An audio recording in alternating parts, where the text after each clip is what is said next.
Alrighty, guys, welcome into Slaughterhouse Sports. We are finally here in studio after several days. And again, I want to thank everybody for coming out here and watching this video. Today, we just have so much news to cover in the world of football, and I'm just gonna go out here and again, I'm happy that I have an area to share my thoughts on, some of these coaching hires and can maybe go back and see how, all of this ages. And of course, in the comment section, we can go ahead and also discuss that. So it's funny. We can go in either two directions, and we're going to go in both directions, but we are right now going to go in the direction of Pete Carroll. And we're going to go in the direction of Pete Carroll. I just said Pete Carroll. I actually wanted to go in the Liam Cohen direction, but we're going out to the desert first, to Vegas. So Tom Brady, this week, he is in the midst of trying to hire a guy by the name of John Spytek. Now, John Spytek is somebody that he grew up in Wisconsin, Spytek, and he played on Tom Brady's Michigan team. He was a very bright person.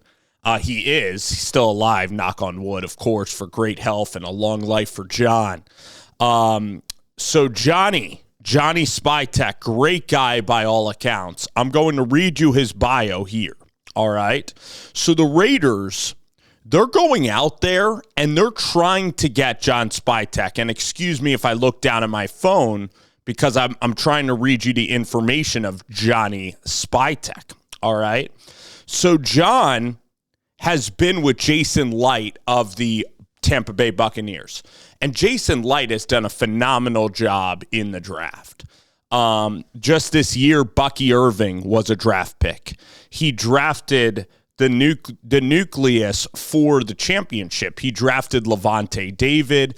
Antoine Winfield was a big-time player. Tyler Johnson out of Minnesota was a really nice wide receiver that they had. They drafted Tristan Wirfs, who's a fantastic left tackle. I believe that they have Donovan Smith. They had Ryan Jansen for a while as their center. Now they have a really good interior offensive line. They also, you look at not only Bucky, but they also had other running backs that were, really effective. And then with Tom Brady, I'm trying to even think of the players that they had. I mean, of course, you had Chris Godwin, who was drafted, Mike Evans drafted.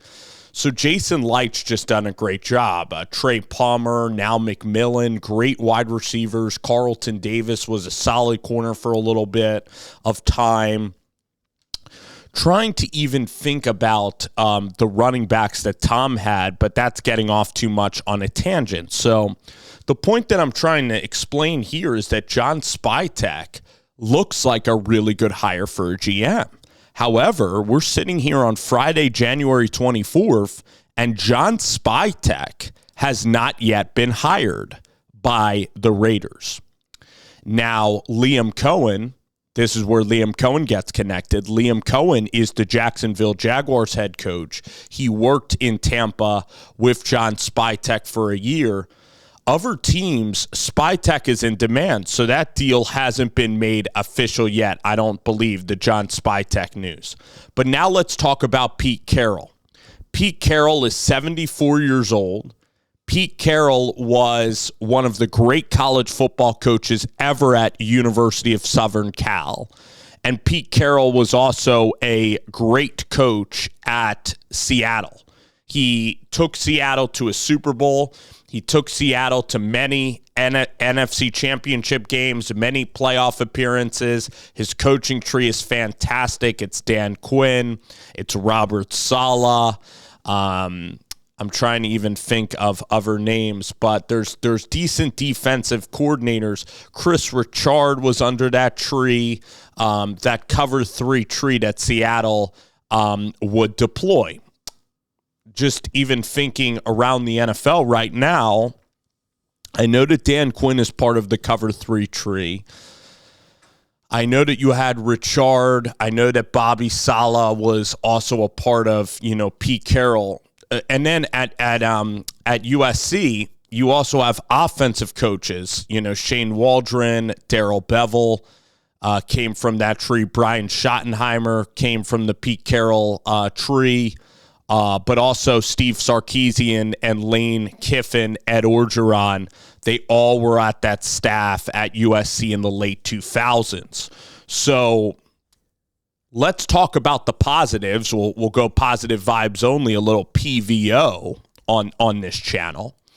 So the positives of the hire for the Raiders is that you're getting somebody that has won. You're getting somebody that is respected. You're getting somebody that's been there and done that. You're getting somebody that has been coaching football, since the early 90s. So he has a wealth of experience. You're getting somebody that is very positive, that players should like, that players should trust. So all of that is key. And when you look at the last hires of the Raiders, you had Josh McDaniels, Antonio Pierce, John Gruden. All were kind of unstable situations, all experienced losing. Pete Carroll can bring in fresh energy. Pete Carroll can, quote unquote, bring a vibe change to the Raiders. He can also try to maybe bring in young coaches that can maybe grow on to be head coaches and coordinators in this league for a while. All right. So that's one way of looking at Pete Carroll. A respected name, a culture change, Tom Brady, Pete Carroll. However, there's the big H word. There's other H words that are more devastating than however. But now let's pivot to some realities. Let's pivot to, the point of view, which is a little more bleak. Pete Carroll is 74 years old. So he is older. You're getting him when he's older. His run game and his offense with Seattle got weaker and weaker.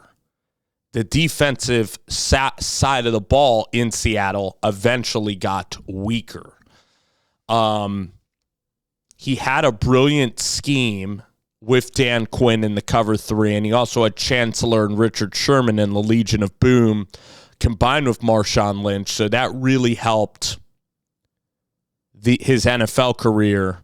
It propelled his NFL career for about a 5-year span. That was one of the great drafts maybe ever, is Earl Thomas, is Russell Wilson.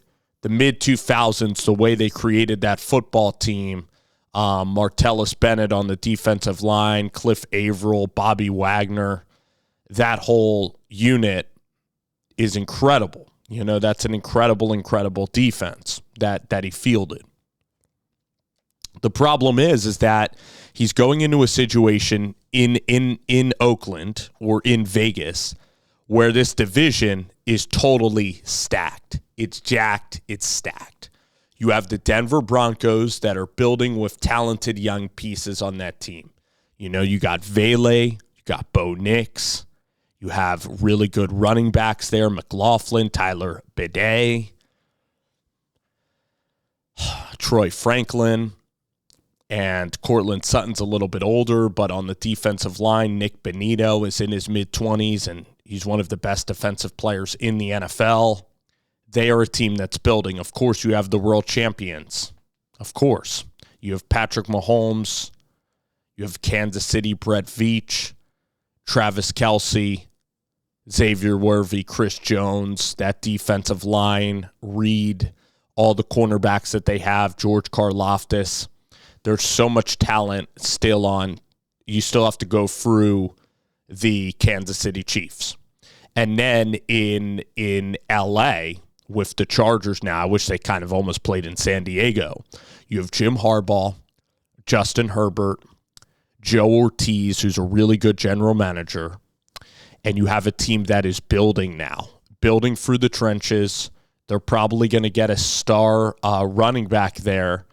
And you have Jesse Minter, a really great staff. Ladd McConkey's a young wide receiver who's only going to get better, and they're going to supplement their roster. And they're going to be even more dangerous last year. They even made the playoffs this year. They're going to be even more dangerous. So you have Denver and the Chargers, which are risers here with experienced good coaches. And then, of course, you have the world champs. So this is, I know Ben Johnson wants to go out there and go out on a limb and say that the NFC North is the toughest division. The AFC North is the toughest division in the National Football League, bar none. Now you're bringing in a 74-year-old coach. You're bringing in a roster that has no quarterback. Everybody else in the division has younger quarterbacks. Denver, I think, has a quarterback that they're going to entrust next year. Herbert and Mahomes are established quarterbacks. The Raiders have no quarterbacks. The Raiders' running backs are bad. The offensive line is not that great. The receivers are really poor, really, really poor, towards the bottom of the league. They just are. Your tight end is your one really good player in Brock Bowers. Really good player. The front needs some help. You need Witherspoon. You need, Tyree Wilson. You need him out of Texas Tech to blossom into a really good player like Nick Bonino. You need him to make that leap. You have Max Crosby that I think you should deal for draft picks. The roster, the cornerbacks, the safeties, it's a bad roster. You went in with Devontae Adams. So you are not ready to win. You are not ready to win. And you're bringing in a 74-year-old coach to a total rebuild that is not going to reap the benefits for another 7 years. Ironically, if Pete was going to Jacksonville, the thing could get bam, turned around really quickly. So a part of me thinks, with Pete Carroll, just his age, like I don't think I would make the hire if I were the Raiders. Like I have real concerns about, Pete Carroll. I just have concerns about the whole ordeal. The only way it can work is if you get a guy in there like, gosh, I hate to say this because I want to keep this guy pretty secretive, but like a Davis Webb. The only way it could work is if you get like a young OC that's brilliant, that you identify. Maybe it's Grant Yadinsky from the Minnesota Vikings. Maybe it's Zach Orr. Or maybe there's just brilliant people in football. You need to go out there and discover the next brilliant coach and have him be the understudy of Carroll. Then it can work.